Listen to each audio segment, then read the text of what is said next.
DAR focus కు స్వాగతం. ఉదయగిరి శాసనసభ్యులు కాకర్ల సురేష్ ఆధ్వర్యంలో విపిఆర్ ఫౌండేషన్ సహకారంతో 5 వాటర్ ప్లాంట్ల ప్రారంభం. నెల్లూరు జిల్లాలో జల్దంకి మండలం 9వ మైలు వంటేరు వరదారెడ్డి గిరిజన కాలనీలో బ్రాహ్మణకాక విపిఆర్ ఫౌండేషన్ ఆధ్వర్యంలో ఏర్పాటు చేసిన విపిఆర్ అమృతధార వాటర్ ప్లాంట్ ను పార్లమెంటు సభ్యులు వేమిరెడ్డి ప్రభాకర్ రెడ్డి, ఉదయగిరి శాసనసభ్యులు కాకర్ల సురేష్ మరియు మాజీ ఎమ్మెల్యే వంటేరు వేణుగోపాల్ రెడ్డి ఘనంగా ప్రారంభించారు. కార్యక్రమానికి పెద్ద సంఖ్యలో మహిళలు హాజరై బాణసంచాలు పేలుస్తూ స్వాగతం పలికారు.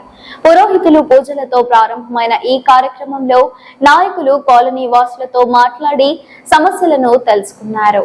ముందుగా నారా చంద్రబాబు నాయుడు చేతుల మీదుగా ఏర్పాటు చేసిన శిలా ఫలకాన్ని పరిశీలించారు.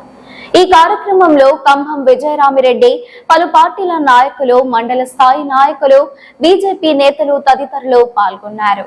ఈ వీడియో మీకు నచ్చినట్లయితే లైక్ చేయండి. మరిన్ని లేటెస్ట్ అప్డేట్స్ కోసం వెంటనే మన ఛానల్ ను సబ్స్క్రైబ్ చేయండి.